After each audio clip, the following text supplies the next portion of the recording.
পলাশের দলের সকলে ছন্নছাড়া, যে যেমনে পেরেছে আত্মগোপন করেছে দেশে অথবা বাইরে। এমনটা একবার হয়েছিল যুগখানেক আগে। 2002-এ বিরোধী দলীয় নেতৃত্বে গোটা দেশ জুড়ে একটি সন্ত্রাস ও অপরাধীমুক্ত অপারেশন পরিচালিত হয়েছিল, যা অপারেশন ক্লিন হার্ট নামে পরিচিত। কয়েক মাসের এই দেশব্যাপী অভিযানে গোটা দেশের সন্ত্রাস ও অপরাধীরা সিংহভাগ আটকা পড়েছিল বিভিন্ন সংস্থার আইন রক্ষাকারীদের থাবায়। তখন দেশটা হয়ে গেল শান্ত।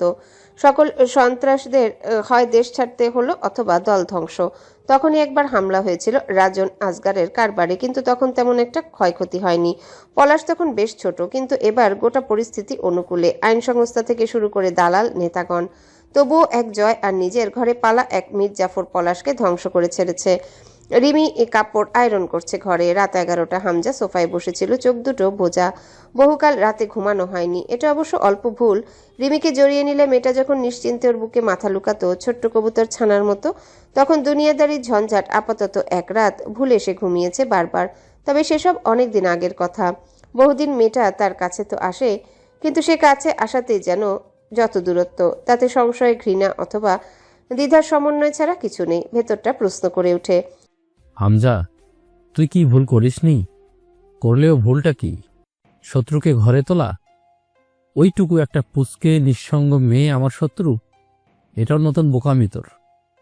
যার মনে তোদের জন্য সেই শুরু থেকে বিয়ে হিসেবে ঘৃণা, সে কমজোর হোক তবুও মনে রাখতে হবে সে তোর বিরুদ্ধে যে কোনো কিছু করতে পারে। আর অন্তত এ কারণে হলেও শত্রুকে ছোট করে দেখতে নেই। জেনে বুঝে কেন? আমার রেপুটেশন বজায় রেখে সবটা বদনাম আর মিনের ওপর বয়ে নিয়ে যেতে আমার ওকে জয়ের বউ হিসেবে মেনে নেওয়ার বিকল্প ছিল না। আমি যখন জয়ের বউ হিসেবে ওকে মেনে নিতে বিন্দুমাত্র দ্বিধা করিনি, তখন মানুষ আমার ওপর সন্তুষ্টিতে গোটা পাপটাই আরমিনকে নিবেদন করেছে। এটা ট্রিক্স অর পলিটিক্স, হোয়াটএভার। তাছাড়া ও এখন যা করছে তার সবটাই আমার নাগালের ভেতর। এবারের বাইরে থাকলে আরও অনেক কিছুই করতে পারত। চরম জেদি আর চতুর মেয়ে লোক। ওর প্রতিটা বোকামির মতো দেখতে কর্ম ওর পরিকল্পিত। তাহলে ওকে সরিয়ে দে। ওর এত ক্ষতি করেও তো দামেনি, ওকেই সরাতে হবে। বঙ্গবন্ধু তার অসমাপ্ত আত্মজীবনী বইতে কি লিখেছিলেন জানিস? মানুষের যখন পতন আসে তখন পদে পদে ভুল হতে থাকে। হামজা একটু সপ্রতিভ হলো, উত্তেজিত হলো, ক্ষেপে উঠলো, আবারও নিভে গেল। সে শান্ত মানুষ। আস্তে করে শুধু বলল, জয় মানবে না। তুই জয়ের পরোয়া করিস? হামজা নিজের দুহাতে তালু মেলে দেখে, এরপর মৃদু হাসে। এ দুহাতে গড়েছি জয়কে। এই হাতে ওর ঘাম মুছে দেওয়ার শক্তি থাকলে ওকে মিটিয়ে দেওয়ার শক্তি কি আছে? থাকতে হবে। দরকার পড়লে ওর শেষ নিশানটুকু মিটিয়ে দেওয়ার শক্তি চাই হাতে। পেতে হলে দিতে হয়। ক্ষমতায়নের পথে ও হোক তোর প্রথম বিসর্জন। হাঁপিয়ে উঠে হামজা নিজের সাথেকার এই ভয়ানক আলোচনায়। জোরে জোরে শ্বাস ফেলে জয়কে ডাকে। জয়, ও জয়। জয় বেরিয়ে এলো রুম থেকে। হামজা জয়ের মুখের দিকে তাকিয়ে অস্থিরতা অনুভব করে। লোকে বলে জয়ের এই শক্ত কাঠামোর মুখটা নিষ্ঠুর। হামজা তাতে শুধুই মায়া দেখেছে। জয় খেকিয়ে উঠল। কি সমস্যা? ঘরে বউ নাই, আমার ডাকাডাকির কি আছে? গম্ভীর হয় হামজা। বস। জয় বসলো না, চিৎপটাং হয়ে শুয়ে পড়ল হামজার কোলে। হামজা কাঁধ এলিয়ে সোফায় বসে চোখ বুজে প্রশ্ন করে, আমার যদি তোকে কোনোদিন বলি দিতে হয়? হো হো করে হেসে উঠল জয়। কোন দেবীর নামে? কোন দেবীর নামে বলি হতে পছন্দ করবি তুই? জয় জবাব না দিয়ে উঠে নিচের দিকে ঝুঁকে বসে হামজার পাশে। পেরেশান কোনো কিছু নিয়ে? হামজা তাকিয়ে থাকলো কিছুক্ষণ জয়ের দিকে, তারপর সামান্য হাসলো। জয় গান ধরল, জীবন মানে তো যন্ত্রণা, বেঁচে থাকতে বোধহয় শেষ হবে না। সুর থামিয়ে বলল, অতএব বেঁচে থাকে ইকুয়াল টু বোকা সুদামি, যার নেশা আমার নেই। কবে দিচ্ছ বলি? হামজা চুপচাপ বসে থাকে। তার আর জয়ের মাঝে কোনো দেয়াল নেই, যা সব সরাসরি। তাদের সম্পর্কের ঐতিহ্য একটাই, সেখানে কোনো লুকোচুরি নেই। সামনে কঠিন দিন, খুব কঠিন। হামজা জয়কে বলে, তুই এখন বের হবি তো? জয় তখন একটা টেনিস বলে রেড টেপ জড়াচ্ছে। হামজা উঠে গিয়ে জয়ের দুটো ওষুধ ও পানি আনলো। গম্ভীর হয়ে বলল, এ দুটো খেয়ে নে, আমি রুমে যাব। যাও, আমি খাচ্ছি। মারি চাপে হামজা। কান সারার পর মারবো একটা শুয়োর। আমার সামনে খাবি? শরীর এখনো একটু গরম, গলা বসে আছে। ধর নে।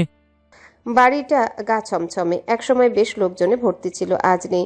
তারা কেউ চলে টলে যায়নি, এক এক করে পরপারে পৌঁছে গেছে। কি ভয়ানক! তুলির জীবনের কি ব্যবস্থা হবে কে জানে। হামজা এখন অন্য তালে বেসামাল। জয় ঘরে যায়। অন্তু ডান কাত হয়ে শুয়ে আছে। কিছুক্ষণ চুপচাপ তাকিয়ে থেকে ডাকে অন্তুকে। অন্তু এক ডাকে উঠে বসে। জয় বলে, চলো ঘুরে আসি। কোথায়? শহর ঘুরে আসি। মধুচাঁদে তো গেলাম না, আজ চলো যাই। অন্তু বোঝে জয় অকারণে ঘুরতে যাচ্ছে না। বের হবার আগে জয় একটা চুরির বাক্স রাখলো ড্রেসিং টেবিলের উপর। এই দুটো হাতে লাগাও। কেন? জয় শুধু ঠান্ডা চোখে তাকালো একবার। কোনো জোর জবস্তি নেই। অন্তু মুচকি হাসলো গোপনে। ভয় ও গোলামি দুটোই আপেক্ষিক। ভয় পেলে মানুষ ভয় দেখাবে, গোলামি করলে কেউ কারো মালিক হতে পারবে। ভয় না পেলে লোকে ক্লান্ত হয়ে আর চেষ্টা করবে না। গোলামি না খেটে যদি কেউ জান দেয়া কবুল করে, অধিকাংশ ক্ষেত্রে তার জান নেওয়া হয় না। গোলামি খাটানোরও প্রবণতা কমে আসে সেক্ষেত্রে। এই খেলায় অন্তু জিতে গেছে এতদিনের প্রচেষ্টায়। জয় ও হামজা দুজনার বদ্ধ ধারণা জন্মেছে অন্তুকে জোর করে থামানো অথবা রাজি করানো যায় না। জয়ের এই বাপ্পারাজটায় ভাব দেখে অন্তুর মুখ বিকৃত হয়ে এলো। চোখ উল্টে মাথা ঝাঁকালো। জয়ের ভালো ভাব দেখলে অন্তুর শুধু একটা কথাই মাথায় আসে, পেছন মেরে বালুর শেক। চুড়িগুলো চোখ ধাঁধানো সুন্দর, চিকন স্বর্ণের দুটো চুড়ি। অন্তুর ফর্সা হাতে চোখ কাটছিল। জয় গম্ভীর মুখে দেখলো তা। বাথরুমের ফেক রুফ থেকে একটা সাদা ধবধবে কাপড়ে মোড়া কিছু একটা বের করলো জয়। তাতে একটা হাতে ব্যবহারের মতো ছোট চকচকে কুড়াল। অন্তু জিজ্ঞাসা করে, এটা কি কাজে ব্যবহার করেন? করে নিয়ে রেখে।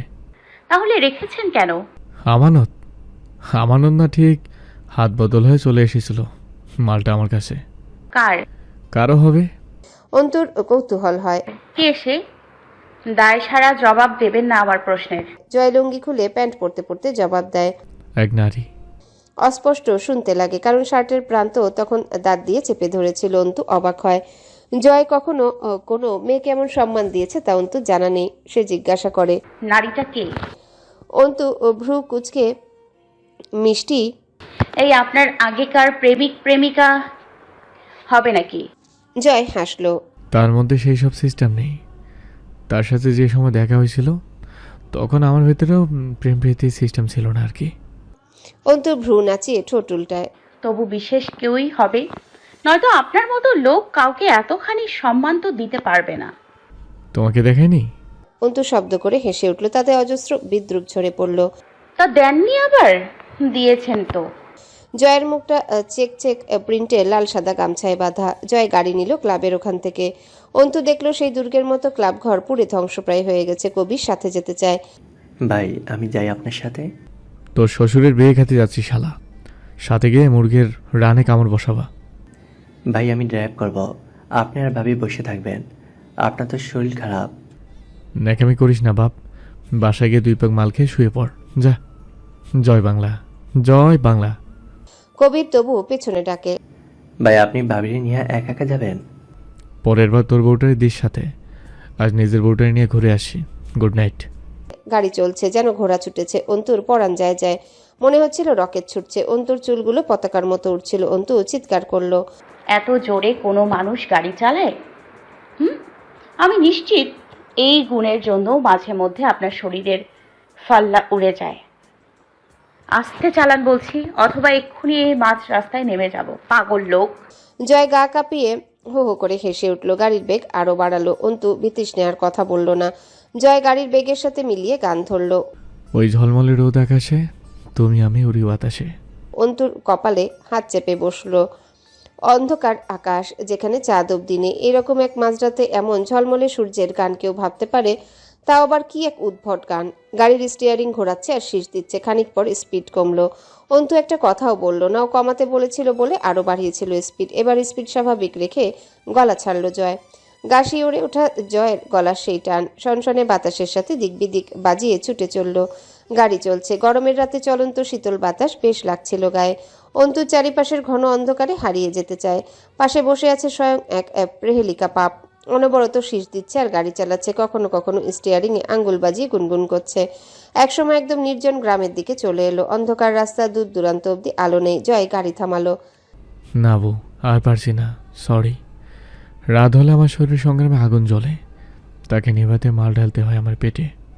পেছনের সিট থেকে মদের বোতল তুলে শব্দ করে কর্ক খুলল। তারপর এক হাতে যতটুকু চালানো যায় ততটুকু গাড়ি চালিয়ে আরেক হাতে বোতল মুখে ঠেকিয়ে গিলতে লাগলো। উৎকট গন্ধ নাকে লাগছিল। মদ খেয়ে গাড়ি চালাচ্ছে লোকটা এই নির্জন রাত, তার উপর গাড়ি চলছে ধীরে, যে কোনো বিপদ হতে পারে। অন্তুর ভয় লাগছিল খুব, নিজের বোকামির উপর ধিক্কার আসছিল। সে কি ভেবে জয়ের সাথে আসতে রাজি হলো সেটাই বুঝতে পারছিল না। এই লোক আসলেই অযথা ঘুরতে বেরিয়েছে, ফুর্তি করতে বেরিয়েছে। অন্তু খানিকক্ষণ চুপ থেকে আর পারল না, কড়া স্বরে বলল, বোতলটা কেড়ে নিয়ে আপনার মাথায় ভাঙি, তার আগে গেলা বন্ধ করুন। বেহেড হয়ে যাবেন যখন তখন। সেই অবস্থায় একটা দুর্ঘটনা ঘটালেন। আমার বিহেড হওয়া এত সস্তা না ঘরলি।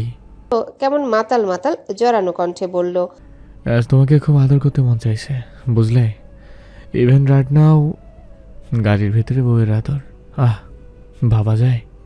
বলেই মদের বোতলটা সিটের উপর রেখে অন্তুর দিকে হাত বাড়ালো। বোতলের তরল গড়িয়ে পড়ে পুরো গাড়িতে বিশ্রী গন্ধ ছড়িয়ে পড়ল। অন্তু ঝাড়া মেরে জয়ের হাত সরিয়ে দিয়ে চিবিয়ে বলে, আপনি বেহেড হয়ে যাচ্ছেন। আমি এই রাস্তায় অন্তত আপনার জুলুম মেনে নিব না। না নিলে তাতে আমার কি? আবার হাত বাড়ালো। অন্তু চোয়ালে আঙ্গুল বুলালো। অন্তু চুপ করে বসে থাকে।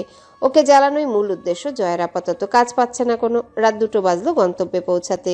বিশাল গাং, চাঁদহীন আকাশের নিচে অত বড় গাং রহস্য ছড়াচ্ছিল। আশেপাশ শ্মশান। তখনই জয় নামলো। পাশে একটা শ্মশান আছে, যাবে?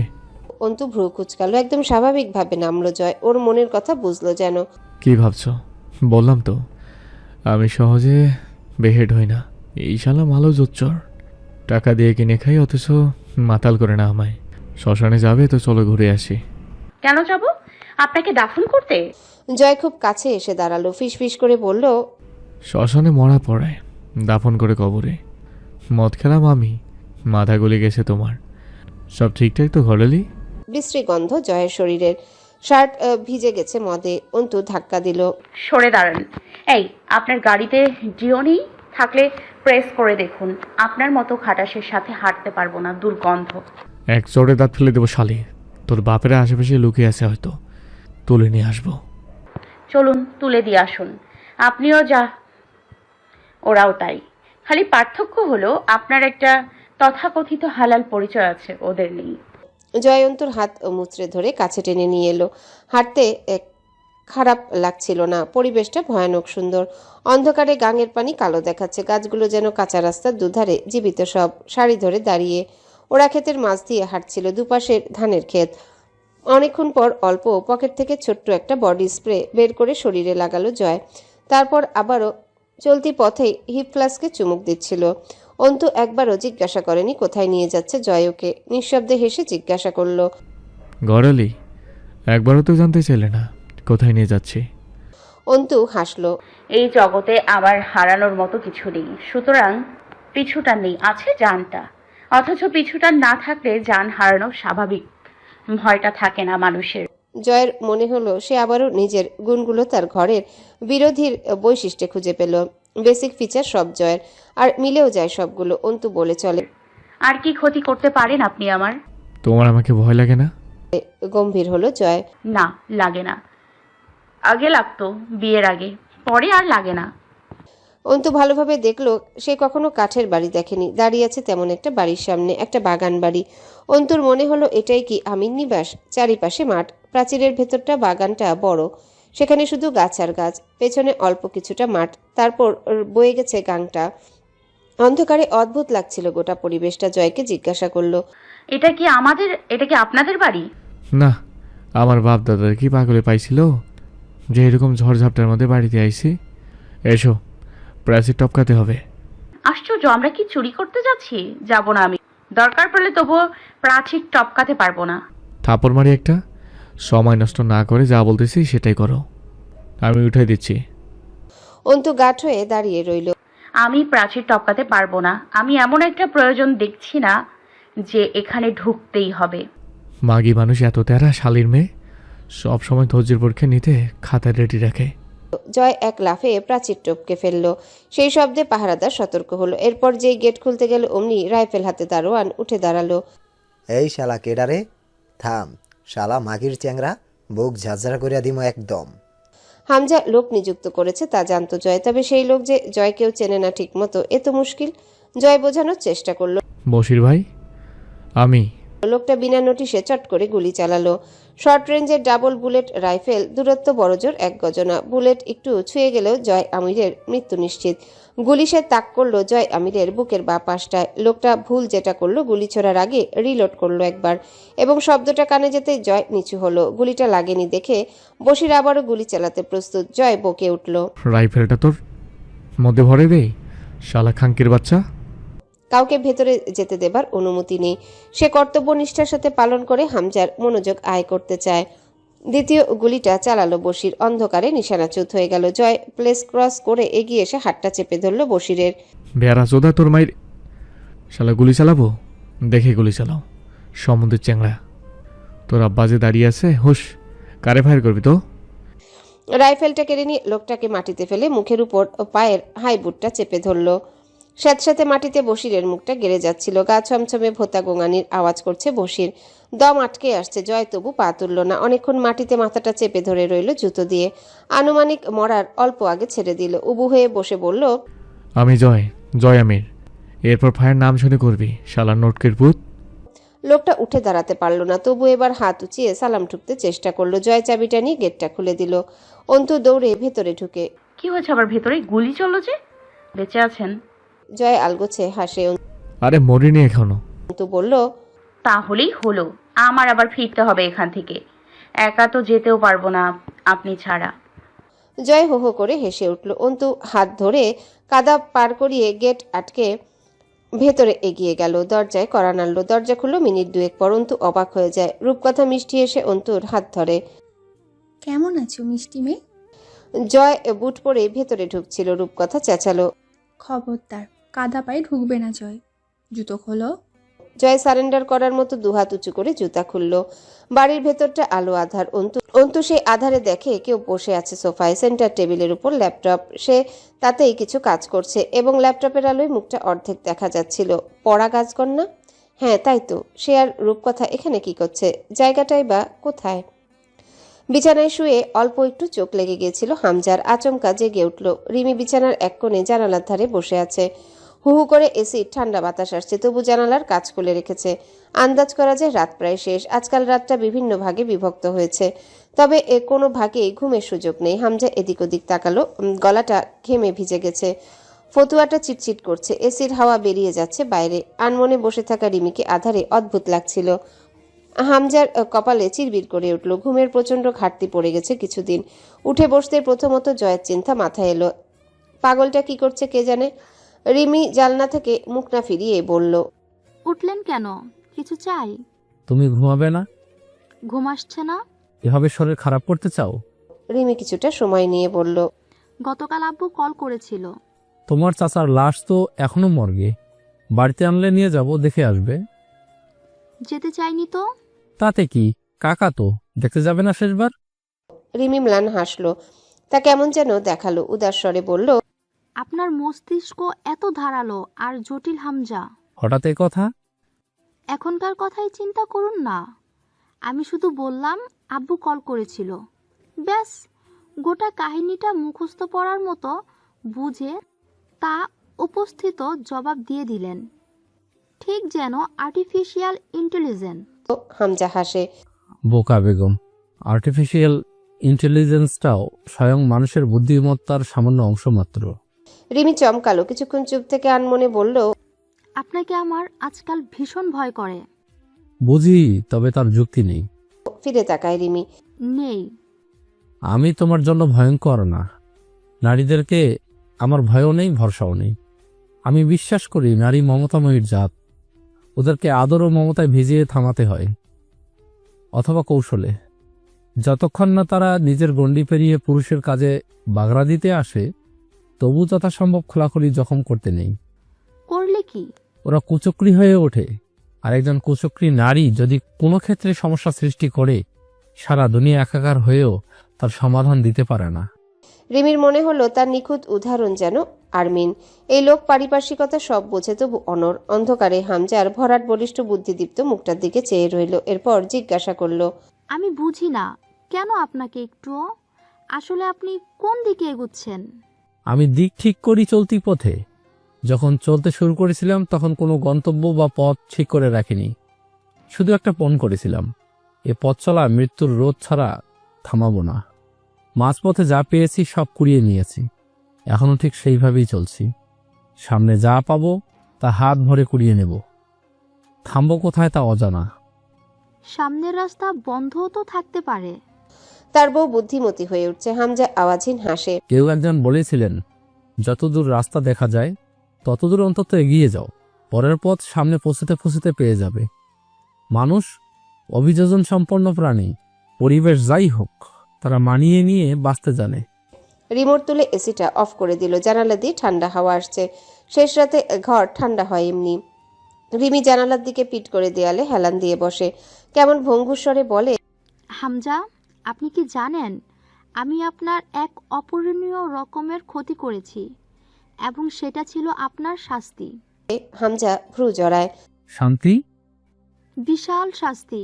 হামজা দাড়িতে হাত বোলায়। রিমি অদ্ভুতভাবে হাসে। আপনার দুটো নিষ্পাপ সন্তান খেয়েছি আমি। যদিও আমি জানি না পাপি বাপের সন্তানরা নিষ্পাপ হয় কিনা। শেষের দিকে নারী কণ্ঠটা কেঁপে ওঠে রিমির। হামজা নিথর হয়ে বসে রইল অনেকক্ষণ। তাকে চমকাতে দেখা যায় না। আজ যেন বিমূঢ় হয়ে গেছে। বেশ খানিক পর হামজা গা ঝাড়া মেরে রিমির কাছে এসে দুই বাহু চেপে ধরল। গলার স্বর বড়বড় হয়ে উঠল। হ্যালো বন্ধুরা, পরবর্তী পার্ট খুব তাড়াতাড়ি আসবে, তো সবাই অপেক্ষায় থাকো। আর চ্যানেলটি যারা এখনো সাবস্ক্রাইব করোনি তারা পরবর্তী পার্ট দেখার জন্য চ্যানেলটি সাবস্ক্রাইব করে রেখো। ধন্যবাদ সবাইকে, আমাদের সাথেই থেকো।